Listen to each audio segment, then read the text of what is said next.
ठीक है, तो अब हम बात करते हैं चैप्टर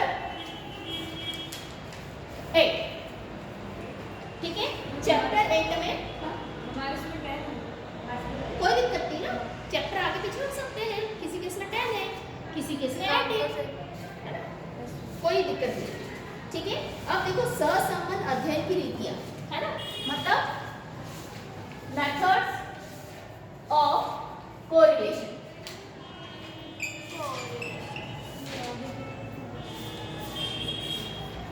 कोरिलेशन मतलब सहसंबंध की रीतियां, सहसंबंध की विधियां, रीतियां कहो विधियां कहो एक ही चीज। ठीक है, अब हम सबसे पहली मेथड की बात करें तो सबसे पहली मेथड कौन सी है? स्कैटर ऑफ डॉट डायग्राम, है ना, या स्कैटर कहेंगे, स्कैटर डायग्राम। सबसे पहले कहेंगे हम स्कैटर डायग्राम। ठीक है, अब स्कैटर डायग्राम को हम क्या कह सकते हैं? विक्षेप चित्र, विक्षेप चित्र। अब ये विक्षेप चित्र पहली रीति है, इसमें हम क्या बताते हैं कि बिंदु या रेखा के बिना हम किसी भी संख्या का मूल्य की गणना दो चरों के मध्य हम किस प्रकार से कर सकते हैं। मतलब हमारे पास दो वेरिएबल्स हैं और दो वेरिएबल को हमको अगर बिना किसी इसके बिंदु रेखा के संख्याओं में दिखाना है तो हम कैसे दिखाएंगे? उसको क्या कहा जाता है? विक्षेप चित्र। इससे समझ में आ रहा है? विक्षेप चित्र यानी चित्र है ही नहीं, सिर्फ संख्याओं से आपको उस डायग्राम को दिखाना है, तो उसको क्या कहा जाएगा? विक्षेप चित्र। ठीक है, देन सेकंड क्या है हमारा? सेकंड है Karl Pearson coefficient of correlation. Karl Pearson साधारण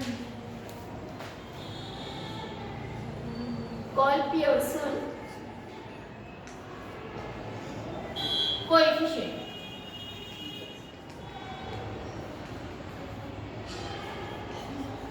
ऑफ कोरिलेशन। ठीक है, मतलब हमारे कार्ल पियर्सन का कोटि से संबंध, है ना, कार्ल पियर्सन का सहगुणांक साधारण। हाँ ठीक है, कार्ल पियर्सन का सहसंबंध गुणांक।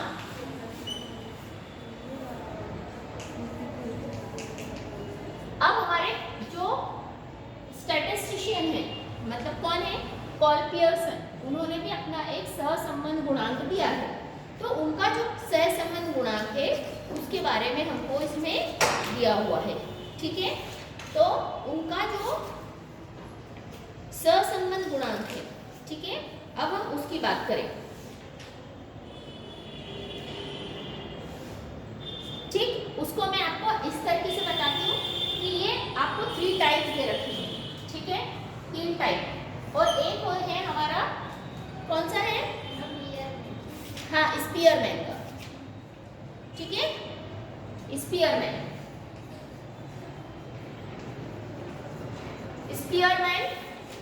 कोरिलेशन।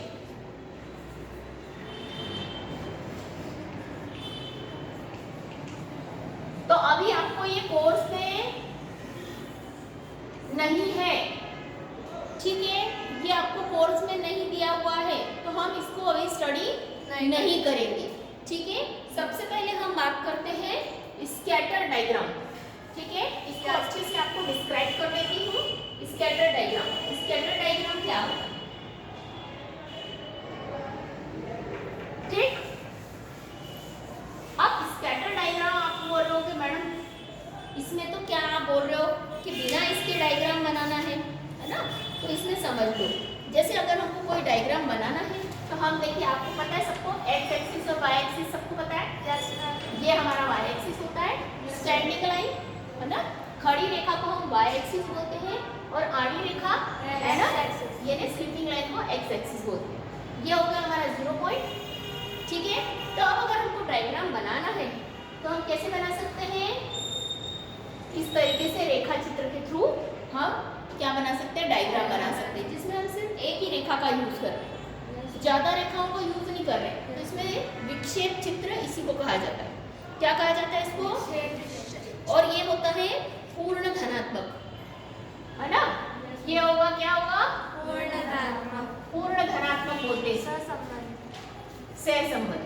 ठीक है, ये पूरी तरीके से धनात्मक है। देखो ऊपर की तरफ जा रहा है ना, मतलब ये क्या कहलाएगा? पूर्ण धनात्मक। ठीक है, अब देखो पूर्ण ऋणात्मक की बात करें हम, ये यहाँ से नीचे की तरफ जाएगा तो ये क्या कहलाएगा? पूर्ण ऋणात्मक, मतलब कंप्लीट नेगेटिव कोरिलेशन। ठीक है, डायग्राम आसान है इसका, सिर्फ एक सिंगल लाइन के थ्रू हम पॉजिटिव और नेगेटिव शो कर रहे हैं। ठीक है, फिर उसके बाद में धनात्मक सहसंबंध हम किस तरीके से दिखा सकते हैं? एक धनात्मक हम इस तरीके से भी दिखा सकते हैं। एक डायग्राम के अंदर सिर्फ एक ही बता सकते हैं ना कि दोनों एक साथ बताने की जरूरत ही नहीं ना बेटा, आप एक साथ एक ही बता सकते हो। ये तो अलग अलग आपको टाइप देते हैं।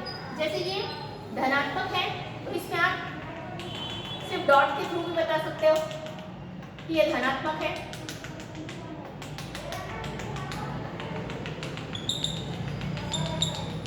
ठीक है, ये हो गया आपका पूर्ण धनात्मक। अगर आपको ऋणात्मक बताना है तो ऋणात्मक भी आप इस तरीके से दिखा सकते हो। ऋणात्मक यानी नेगेटिव। ठीक है, सहसंबंध। ठीक है, इसको भी आप इस तरीके से डॉट के थ्रू दिखा सकते हो। ठीक है, ठीक, तो ये हमारे सिर्फ डॉट के थ्रू दिखा सकते हैं हम, जिसमें हमने संख्याओं का कोई यूज नहीं किया है, या फिर हम एक पॉजिटिव सहसंबंध इस तरीके से हम शो कर सकते हैं। ठीक है, अब इसके बाद हम बात करेंगे विक्षेप चित्र के गुण। ठीक है, अब इसके गुण क्या क्या हैं? ठीक है, स्कैटर डायग्राम के क्या मेरिट्स? ठीक है, विक्षेप चित्र के गुण। ठीक है, अब इसके क्या क्या गुण है विक्षेप चित्र के, इसकी हम बात कर लेते हैं पहले विक्षेप चित्र के गुण में। ठीक है, सबसे पहले तो ये विक्षेप चित्र कैसे होते हैं? सिंपल होते हैं, सिंपल एंड अट्रैक्टिव, है ना? अभी आपको डायग्राम दिखा है, सिंपल और अट्रैक्टिव है।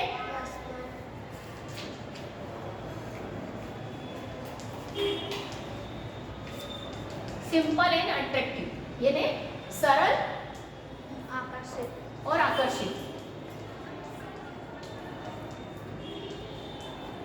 कैसे थे? सरल और आकर्षित थे, है ना?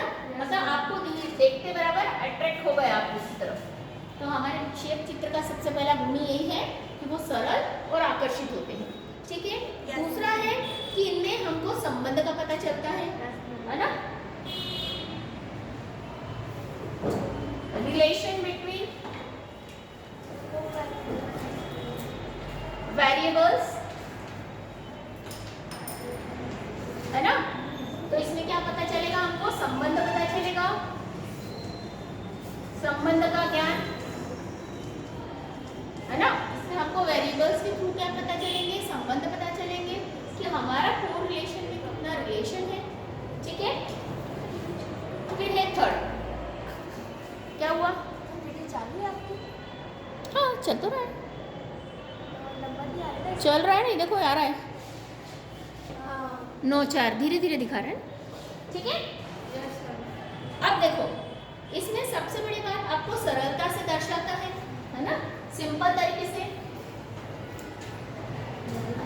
प्रेजेंटेशन, सिंपल, है ना? मतलब इसमें आपको शो कैसे हो रहा है?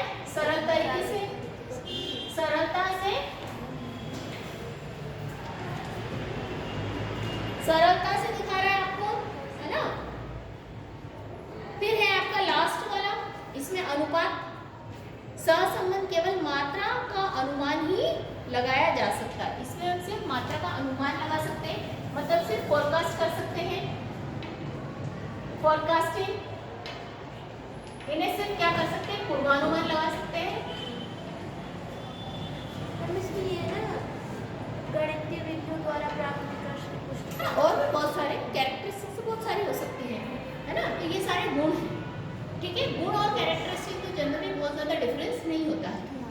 जो आपकी विशेषता है वही आपके गुण। ठीक है, तो ये हो गए आपके विक्षेप चित्र के गुण। अब हम बात करते हैं इसके दोषों की। ये आ गया समझ में? ठीक है, चलो अब हम आगे बढ़ते हैं इसके दोष की तरफ। इसके कितने क्या क्या कौन कौन से दोष हैं? ठीक, सबसे पहले अगर हम दोष की बात करें तो सबसे पहला दोष क्या है स्कैटर डायग्राम का? It is mathematical method. पहली क्या है? हाँ, मैथमेटिकल मेथड मतलब गणितीय विधि। कैसी विधि है ये? गणितीय विधि है। मतलब इसमें हम संख्याओं का वर्णन करते हैं, तो ये हमारी गणितीय विधि होगी। इसमें हमको संख्याओं से रिलेशन पता होना चाहिए, तो ये हमारी गणितीय विधि कहलाएगी। ठीक है, दूसरा क्या है हमारा? सबसे पहला गणितीय विधि है। दूसरा है हमको दिशा का ज्ञान होता है इससे, है ना? तो दिशा देखने को मिलती है। दिशा को क्या बोलेंगे इंग्लिश में? डायरेक्शन। हाँ, डायरेक्शन ऑफ कोरिलेशन। हमको डायरेक्शन देखने को मिलेगा, डायरेक्शन इन्हें दिशा देखने को मिलेगी, तो ये कौन सी दिशा में जा रहा है ना? जैसे पूर्व पश्चिम उत्तर दक्षिण हमारी दिशाएं हैं, तो कौन सी दिशा में जा रहा है भाई? पॉजिटिव है, नेगेटिव है, या परफेक्ट पॉजिटिव है या परफेक्ट नेगेटिव है ना? तो ये सारी हमको इससे दिशाएं देखने को मिलेगी। ठीक है, तो इससे हमको समझने में भी मुश्किल होती है कि हम दिशा कहाँ तक पता कर सकेंगे। ठीक है,